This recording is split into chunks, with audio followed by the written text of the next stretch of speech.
welcome to another episode of Conversations at Foothills by ISRA. We have with us Munir Akram. He is one of the most seasoned diplomats that Pakistan has. Our job here is not to win a beauty contest. We are here to assert our position. If you become unpopular personally, it's the price you have to pay. At the present time, we are in what I call a diplomatic sweet spot. Okay. With good relations with all the major powers. What is the best case scenario with a neighbor like India? Hardline policy on Jammu and Kashmir is what wins elections for Modi. Right. And so long as he wants to continue to win these elections, he will continue to adopt a hard line against Pakistan. You think that there are people who want there to be like a sustainable kind of relationship? We cannot compromise on our strategic program. We cannot compromise on Kashmir. And we cannot sell out on our relationship with China. These are three red lines which we have to be careful while having good relations with the US or any other power. I don't think that the US will take a position that would be against the strategic interests of India. For example, I will just say that on Kashmir, President Trump offered mediation. India rejected the mediation, but there was no reaction from Washington.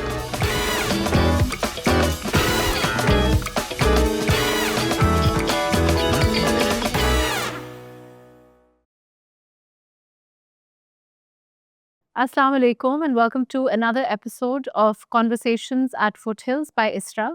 We are joined by a very special guest today. We have with us Munir Akram.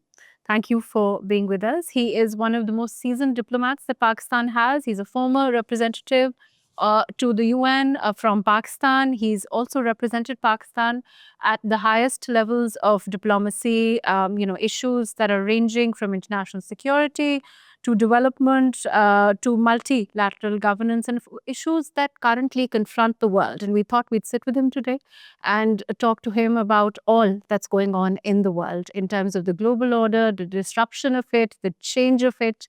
Thank you for joining us today. Thank you. Mr. Akram, to start off with, I want to talk a little bit about your personal life, your personal story, and what's led you here where you are at this time. Well, it's a long story. As you know, I joined the Foreign Service in 1967. That's a completely different age for Pakistan. Pakistan was a united Pakistan between West and East Pakistan. Then, of course, I had a very long association with the United Nations. I was posted to the UN as a young third secretary in 1969 and have had an association with the UN one way or the other with some side postings in Tokyo and in Brussels, which was my first embassy to the European Union and to Belgium and Luxembourg. But apart from that, I've been in Geneva, I've been in New York, and of course at the Ministry of Foreign Affairs. I served at every tier dealing with the United Nations. A long association with the UN. So you've been around the world, basically. Basically, many times over. My life has been associated with the UN, but the UN is such a comprehensive agenda. It has a wide scope of activities. So you've had to deal with economic issues, legal issues, human rights, security, disarmament. So it's obviously a very good platform for all diplomats to have a all-round view of the world, and therefore to be able to serve their countries in a more sort of balanced and comprehensive approach. That's at least my belief about the UN. In terms of course, I want to later talk about how the UN has changed and the global world order, but also Pakistan. And, in terms of our relationships around the world. Have you seen a change to, earlier to what we are, where we are now, with regard to how we interact with the world, how we are being viewed in the world? How do you see that change? Well, through the span of my career, obviously we've seen many triumphs and we've seen many tragedies. Yeah. The biggest tragedy, of course, was the breakup of Pakistan in 1971, where, as a young diplomat, we had to go through the trauma Yeah. of seeing your country break up. But there have been also many triumphs, triumphs in terms of our achievements at the UN, where Pakistan has always punched above its weight. And we have led the United Nations and we had served 8 times on the Security Council. We have served as 6 times as the president of the Economic and Social Council, as the chair of the group of 77 developing countries. We proposed the creation of international organizations such as the UNHCR, UNICEF. We had a big hand in that. It was Pakistan which proposed the creation of UNCTAD, the UN Conference on Trade and Development. So I think the achievements and contributions of Pakistan have been great, and it has been obviously very gratifying to have lived through all of those. Now, of course, today we face many challenges. There's no question. It arises from our geography. Our geography, obviously, is both an asset as well as a challenge because of the multifarious nature of the foreign policy that we need to adopt vis-a-vis China, India, Afghanistan, Iran, and then, of course, the pervasive presence of the United States, which has been the superpower for the last 70 years. We are fortunate today that we have good relations with all the major powers. And we have been able to maintain our strategic partnership with China. At the same time, we have been able to develop a good relationship with the United States. And also other neighbors, Iran and Saudi Arabia, Turkey. We have excellent relations with all of them. But it's not natural to suppose that it would always be always be so throughout the span of time. How difficult does it get when it's not so with a certain country, in your experience? Well, I think the greatest difficulties we have faced are one with India, of course. We fought 4 wars with them. The tragedy of 1971, where we saw India work to break up Pakistan, the intervention that happened, and then the aggression that happened, and the tragedy that followed. I think obviously that we faced difficult times also with the United States because we were at one time the most allied ally of the United States. We were in 3 defense agreements with them. But then when it came to crucial points, for example, the 1965 war, our supplies of weapons and ammunition was blocked. Even in 1971, when we faced aggression, we had political support from the highest levels in the United States, but it did not translate into any practical support for us. And thereafter, of course, the nuclear program of Pakistan faced great difficulties and resistance from the US, but also from all the Western allies of the US to halt our nuclear program. It was in the face of stiff resistance that Pakistan, through its diplomacy, through its own national efforts, through its scientists, through the armed forces, we were able to develop this capability, our strategic nuclear capability, our missile capability, which is today the foundation for the deterrence which we are able to exercise, and the reason that aggression cannot be committed once again against Pakistan, so that we have the capabilities that we acquired, but with great difficulty in the face of resistance from major powers. I want to talk more about that and how the world has changed, and one would have wanted it to be better and for us not to need those checks, like the nuclear facilities. But before that, how difficult does it get on a personal level for a diplomat when things are not as they should be with a country? Well, I think... Or are you used to it and you get used to it over time? No, of course, challenges are there. As a diplomat, you face challenges.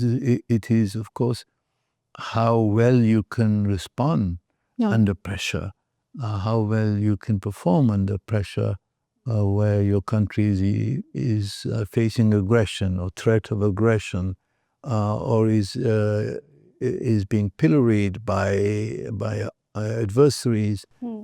How to respond, how to take the initiative, how to neutralize the pressure that is being exerted on you.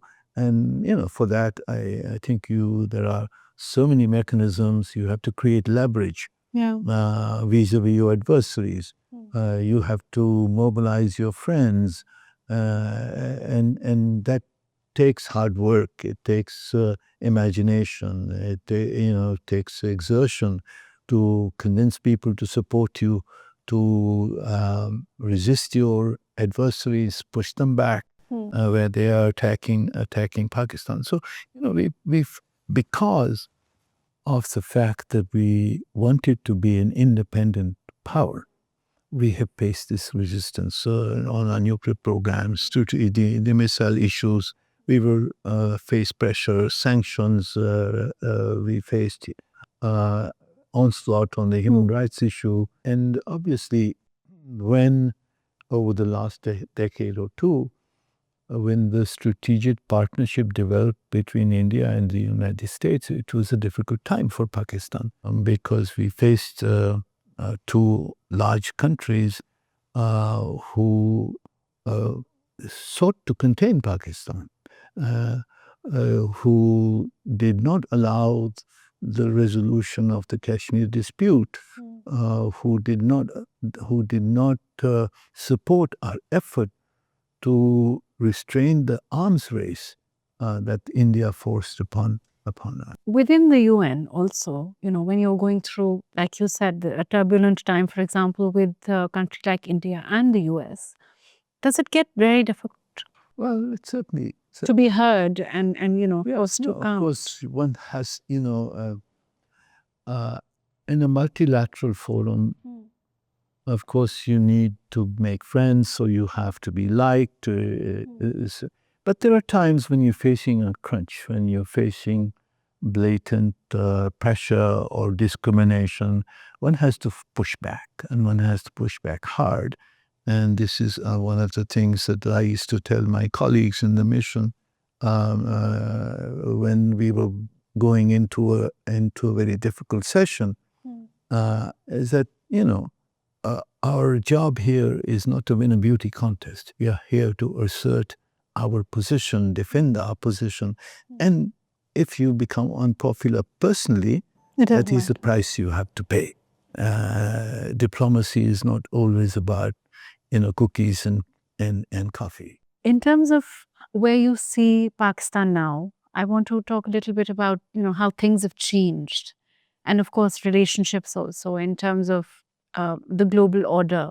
And particularly now that we seem to be having a better relationship with the US, for example, in terms of us making a dent as far as the UN is concerned, in terms of the mechanisms within the UN, do you see a difference? No, certainly. I think at the present time we are in what I call a diplomatic sweet spot. Okay.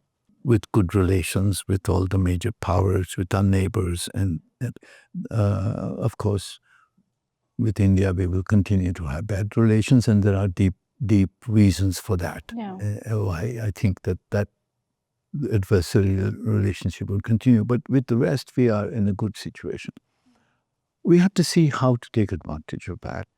To take advantage of that in order to maximize the institutional and permanent advantages for Pakistan in terms of economic strength, technological transfer, capacity building, that we should utilize our access to technology, to finance, to all the things that are required to build a nation, we have the possibility to do that at the moment because we are in this very comfortable position. But also we need to prepare For when we're not. for another situation because the policies of great powers can change. We have favorable relations with the U.S., but we have to understand that the United States has been seeking a strategic partnership with India, and that puts a limitation on the extent to which they might be willing to go to provide us with the kind of wherewithal, especially in the defense field, that we may need to face India. I think there are limitations. On the other side, we have a strategic partnership with China, which is vital for the preservation of our sovereignty and territorial integrity. And we have to be cognizant that we observe the red lines that China may have and not to do anything that would impinge on those red lines or cross those red lines. But do you think that for the first, I don't know if it's for the first time, but in my observation, when we look at our sort of spreading our wings and our relationships, do you think that we are, again, in my experience, finding that kind of balance where we're not just focusing, like you said, in one direction, whether it's the West or the East, we seem to be, trying to be friends all around and trying to find friends all around. Is that correct? Well, one of the things I used to say to my colleagues is Pakistan needs a 360-degree foreign policy because we have our geography dictates that, and therefore we need good relations with China, etc., and with India if possible. So we need it's a complex foreign policy that we need to have because of our geography, and this can be an advantage, but this can also be a challenge for us. So I think that we can take advantage. At the present time, our objectives should be very focused on what we need to do, what we need to achieve. And I think our first priority has to be Pakistan's economic and social development. You mentioned India and what is, and the fact that there are, of course, deep-rooted reasons for why we can't have a relationship, or can we? You think that, it is possible in terms of what is the best case scenario with a neighbor like India, even as we experience the kind of terrorism that, that we keep seeing come from other territories. The blast not few days ago, Pakistan continues to bleed in that sense. So do you think that, there is a best case scenario as far as India is concerned? India, the policies of the present government, the Modi government, are likely to stay hostile to us because hatred towards Pakistan, hatred towards Muslims, a hardline policy on Jammu and Kashmir is what wins elections for Modi. Right. And so long as he wants to continue to win these elections, he will continue to adopt a hard line against Pakistan. What we need to do is to convince the Indian public that this is a wrong policy. It is against India's own national interests. The divisions that Modi and the RSS are creating within India in the long term are going to fracture that society. It is already fracturing that society. But do you think that those voices are being raised? Because even now we are, hearing whatever Rahul Gandhi is saying, even though, opposition or whatever one may call it. But even within the public, are we not hearing things like, is this a good policy to have, a consistent friction with Pakistan? Well, some voices are being raised, but they're being quelled. The BJP holds power in most of, not only in the center, but also in a large number of states.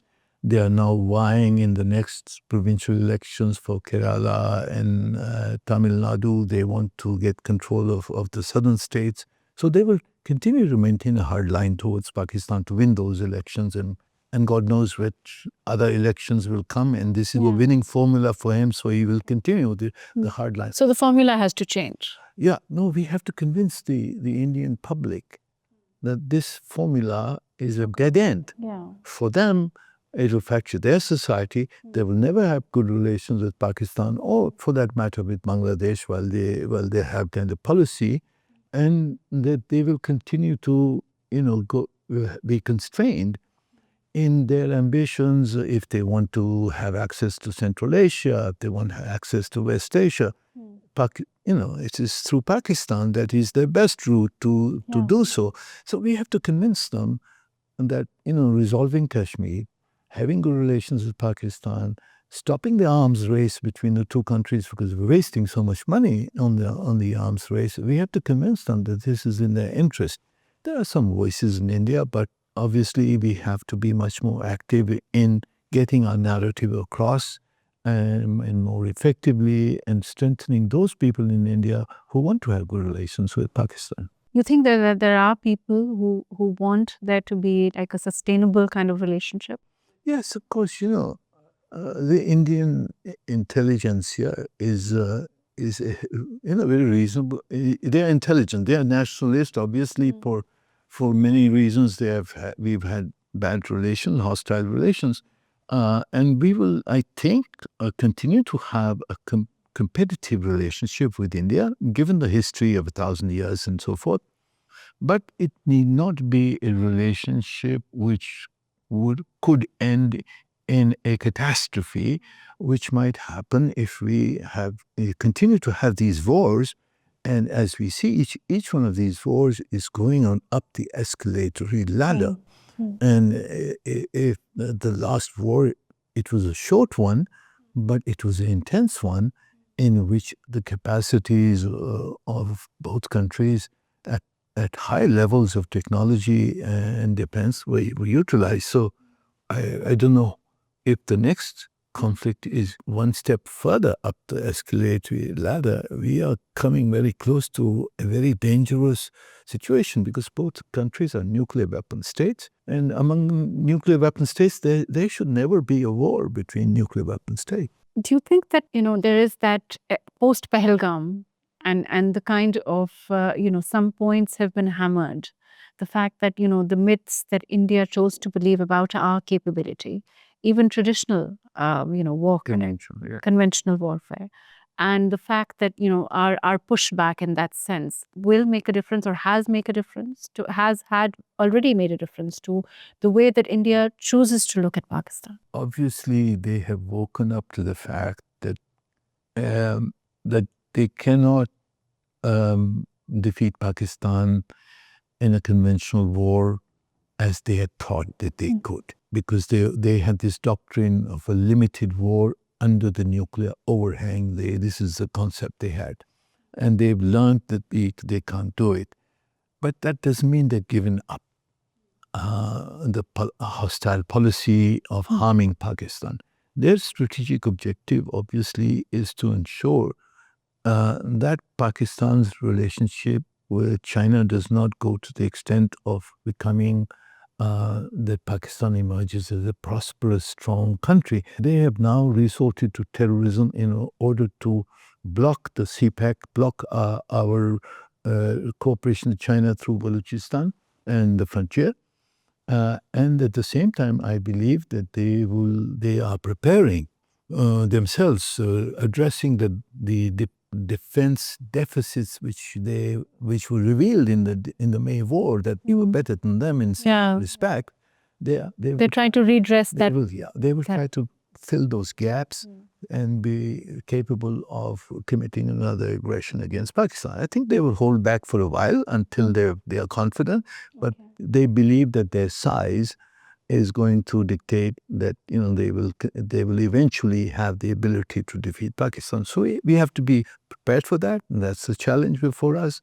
And obviously our cooperation with China and with other friendly countries like Saudi Arabia, Turkey, etc., is very vital to ensure that we will always have the capability to defeat any aggression that India commits against us. What about the UAE? What about Saudi Arabia, our relationship? Do you think that, that region also, do you think there's a change happening there with regard to, our relationship at present? Again, like I said, we're trying to balance out, our relationships with other countries as it is. Yes, it's obviously very unfortunate that the relationship between Saudi Arabia and UAE is now facing friction because of divergence in the policies on not only Yemen but Sudan, Somalia, Libya, etc. This was becoming evident over the last couple of years that this friction is there, but it came out in the open after the last incident in Yemen when the pro-UAE forces, the STC, occupied bordering regions. For Pakistan, obviously, any conflict between two Muslim countries is a minus for us because our whole foreign policy has been based on the fact we want unity among the Muslim world. When the Iran-Iraq war took place, we were allied with the Western world, but we resisted siding with Iraq against the Iranians as such. Similarly, in all other conflicts, we have tried to maintain a position of neutrality. Now, of course, Saudi Arabia and UAE are two very close countries for us. In so many complex ways, we are tied to the two countries, historically, economically, etc. So a balancing between the two, while these tensions continue, is going to be essential.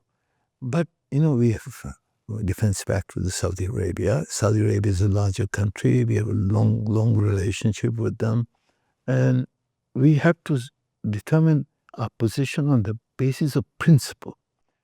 In such situations, the best course for us is to adopt a principled position. This is right and this is wrong. This is according to international law. This is not according to international. And this is the safest position for us to take. But you're right. We will have to have a balance between the two. But the weight of Saudi Arabia is larger for many reasons for Pakistan. International law, do you think it's still relevant? I think we just also heard somebody say, and I thought it was very interesting, that we should just be glad that we've seen this kind of exposure happen in front of us as far as, US with regard to international law or their recent actions, whether we look at Venezuela or, the way that we see. Do you think it's a brief time in history when we see the US acting, so blatantly? Or do you think that as the world is sort of moving towards, a more transactional, more, a more blunt world, and also a more, sort of, we see a lot of aggression coming and blatantly so, without regard to optics, so to speak? International law is observed when a country feels that there will be a consequence to breaching international law. Okay. International law has been violated many times. The Indian aggression to break up Pakistan, clear violation of international law, but they got away with it because there were no consequences to them. Similarly, Israel's war in Gaza, committing genocide, clear expositions by the International Court of Justice that this is against Palestinian self-determination, statehood, etc. But they had the power. Nobody was able to impose consequences on Israel. So my view is international law will be observed only when we build some systems which will produce consequences for the violation of international law. And that system of consequences, in my view, will have to be a collective instrument, because one country can perhaps impose enforce international law on another if it's a smaller country. But if it's a big country or a middle-sized country which is violating international law, there will have to be a collective response to enforce international law against that country. But why should they do it? Why should those that continue to violate? Yes, because, I mean, it depends on each situation. Okay. Sometimes that coalition is built on the basis of their collective national interest.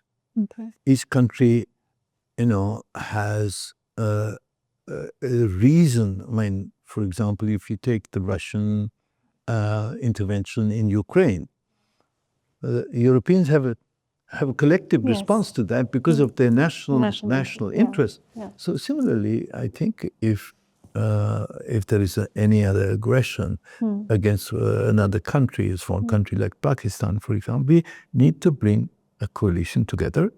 Perhaps that coalition will include China and some of the Muslim countries, and perhaps it will be a wider coalition. But, we have to build that coalition which will impose consequences on the Indians for aggression. And this is the way that we will be able to enforce international law. And once countries realize that there will be consequences, then international law begins to be observed. And that is the way, I think, to impose international law in the future is to build a system of collective responses to violations of international law, whether we do it through the Security Council, whether we do it through a coalition of the willing, or we do it through a board of peace. It depends. But why hasn't that happened in the case of Palestine? Because we've also seen, there has been, at least the public has come out. We've also seen countries supporting Gaza, supporting Palestine. But when there is a veto, when there seems to be, a clear hierarchy here. Well, in the case of Ukraine, it's clear that one, Russia has the veto, so it can block any collective action by the Security Council. Two, it has the power. The Europeans and NATO together is not willing to go to war with Russia to impose the solution. So Russia, Russia can do whatever it wants. Yeah. But Gaza, similarly, Israel could not be stopped because the Americans supported them in the Security Council. They blocked all action against Israel. And then Israel was supplied with all the arms and ammunition from the US, from Western Europe, from India, and therefore were able to, and the Palestinians and the Arabs did not have the capacity to respond to that. So one has to see how to build strong enough coalitions to be able to impose international law. And unless we're able to have the power to impose international law, the powerful will violate it at will when they see it necessary for their own self-interest. Do you think that overall the global order has changed, or it's just been exposed? The global order is eroding. The 1945, by the global order, I mean the UN Charter, the framework of the UN Charter. Yeah. It survived for 70 years with ups and downs. There were violations, as I said, of international law, the Charter, etc. Yeah. But there was not this kind of rampant and whole-scale violations unilaterally by so many countries at the same time. And now the greatest blow to the international order is the fact that it is the country which actually wrote that order, which is the United States, which is now taking a unilateral position and acting beyond the international order, beyond international law, wherever it suits its national interest. And that is the most dangerous sign, because if the originators, if the inspirers of the world order themselves begin to destroy it, then we are heading into a situation of chaos.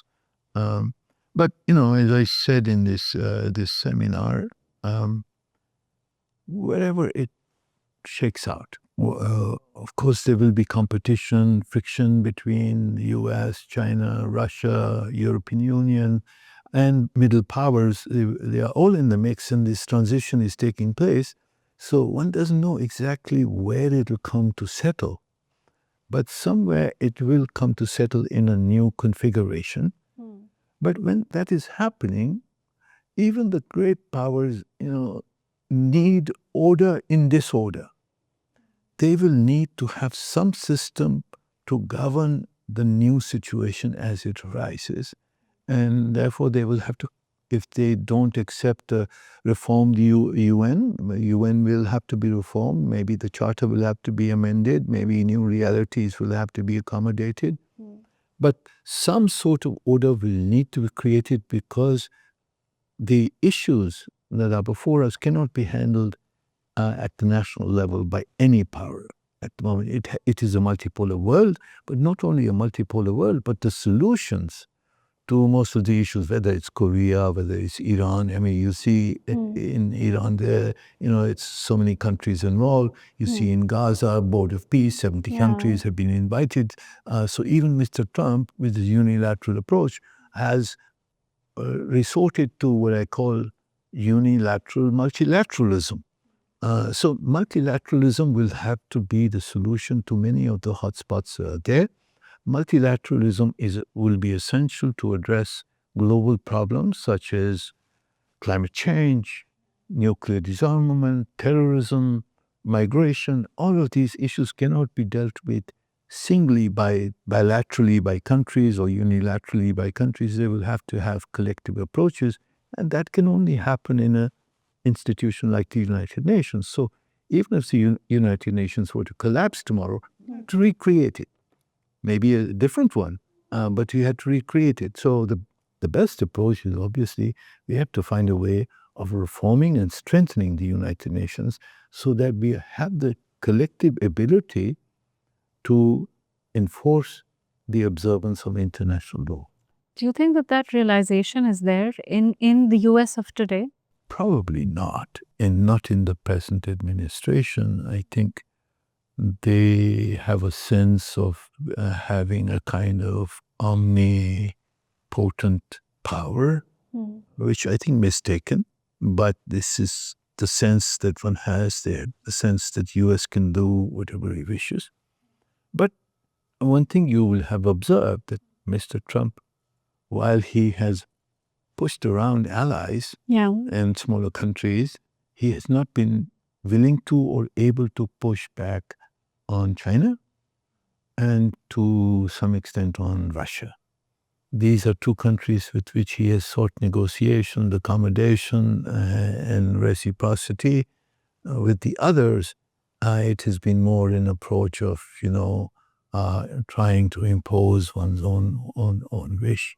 But, Mr. Trump is there for 3 years or whatever. Some argue that this is a brief time in US history. Yeah, one will have to see. The midterm elections will take place next November. The Democrats in the US are hopeful that they will gain the majority, and this could change policies in the Trump administration. Possibly, but possibly we will have the same policies for the next 3 years. But then after Mr. Trump, who's elected, I think it'll make it, even if it's a Republican, it'll be a different Republican and a different approach. Many of the presumptions will have collapsed. The presumption of this omnipotent power, I think, will come up against reality.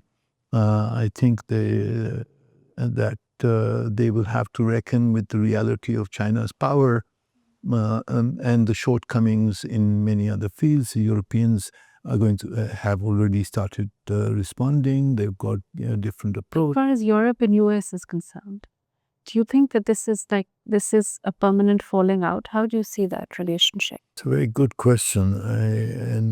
I think the jury is still out on that. The Europeans are now sort of very boldly saying that the Atlantic Alliance is not what it used to be. We have to build our own security, etc., in order to deter and counter Russia. But although Europe has an economy which is 20 times the size of Russia, they will still need 20 years to have the military capability of the United States. And in particular, the sort of nuclear capability of either France or Britain, with the two nuclear powers in Europe, is nowhere close to what the US has or what Russia has. So Europe will continue to need some benediction from the US. To what extent the US will be able to provide that, I don't think the US ultimately, Mr. Trump's policies, leaving that aside, I don't think the US establishment wants a rupture with Europe. So to some extent, after 3 years at least, there might be some attempts to patch up the thing. Whether we get back to the same situation or whether America continues to tell Europe, no, you have to spend more on your own defense because, if you don't, then you're more competitive economically against us because we are spending whatever, 5%, you're spending 2%, and this is unfair economically. So America probably will continue to push them to spend more, but the relationship I think it's a civilizational link also between US and Europe, and I don't think it'll be easy to break that link between the two. I want to come to Pakistan and, of course, the way things have changed affecting us. Our relationships at this point, how do we navigate? And I think that we're doing a good job navigating in this new order or changed circumstances, however one says. But how do you see the future, in terms of the relationships all around? And, whether this is a brief goodwill or sweet spot or whatever one may call it with the US or how to go forward from here. No, I think, as we discussed, I think we're in a good spot. But we have to, I think, be very realistic about certain realities that are permanent in essence. One reality is we will continue to face adversarial relationship with India for the foreseeable future. Miracles can happen, but for the foreseeable future, it's adversarial relations. So we have to deal with that. And because of that, and because of our developmental needs, because of our proximity, our relationship with China is absolutely crucial for both economic as well as strategic reasons. We have to maintain that relationship. So whatever it takes to maintain, consolidate, expand, intensify that relationship, we should do. We should maintain good relations with the US, but if the US-Chinese relationship becomes overtly confrontational, whether it's over Taiwan or Xinjiang or Indian Ocean, Pacific rivalry, North Korea, we will then have to decide what positions we can take or we should take. And we should be very careful that those positions do not erode our relationship with China, while not unnecessarily provoking the United States or building a sort of hostility with the United States. We have to be careful that we preserve our strategic clarity, and that strategic clarity is hostility with India, friendship with China is a permanent, almost a permanent reality, and we have to sort of maintain that as a foundation of our policy. With the US also? And with the US, we will have to see if our relationship with the US or the demands of the US on Pakistan do not impinge on our red lines or our friends or China's our red lines vis-a-vis China, then it's a fine. Yeah. But we cannot compromise on our strategic program. Our strategic program is a basic foundation of our deterrence policy. We cannot compromise on that. We cannot compromise on Kashmir because that will be a sellout which our people will not accept. The public opinion in Pakistan will not accept the sellout on North Kashmir. We have to maintain that policy. Yeah. And we cannot sell out on our relationship with China. These are three red lines which we have to be careful while having good relations with the US or any other power. There are realities with regard to US and its relationship with India. But in terms of when we talk about interests aligning in the diplomatic world, when we look at, for example, economic interests with the US, the rare earth minerals, do you see the US taking a stand or at least, sort of taking a step forward for Pakistan against the kind of interference that comes from India to destabilize us? To some extent, if there is something which is in the interest of the US, they will take the position. Yeah. But if it is not in the interest of the US, and if we are having a problem with India, we're on our own. And we have to sort of have whatever other capabilities and relationships I don't think that because of the strategic partnership between the US and India, I don't think that the US will take a position that would be against the strategic interests of India. And we have to be cognizant of that. It doesn't mean that we don't have space. We have space to have good relations with the US, but there will be moments, there will be issues. For example, I would just say that on Kashmir, Mr. Trump, President Trump offered mediation. India rejected the mediation, but there was no reaction from Washington. What about the recent comments about, setting the record straight with regard to how many planes went down in Pahalgam, the kind of comments that have come from President Trump? And is that just a rap on the knuckles as far as India is concerned? How do you see that? Well, I think the Indians made a lot of tactical mistakes. The strategic mistake was to attack Pakistan in the first place, because that exposed that they are not the great power that they advertised themselves to be. So that was the first mistake that they made. And then they compounded the mistake by not accepting the fact that Mr. Trump secured the ceasefire for them and lying about that. But I think the annoyance in Mr. Trump in Washington was, of course, with this denial, because, the usual Indian deception, but also because they were taking a hard line in the trade negotiations with the US, where everybody else, even the European Union, etc., was saying, okay, we'll make a deal. The Indians took a very hard line in those trade negotiations, as they have been doing with everybody else. And then they continued to talk about the fact that India has strategic autonomy while seeking dependence or seeking support from the US. They continue to declare that we have strategic autonomy, we can have good relations with Russia, Iran, etc., etc. And, Jaishankar going around, bragging about, the great civilization India is, and we are a pole on its own, etc. And I think that Mr. Trump and the people around him wanted to teach them a lesson, and they taught them a lesson. Okay.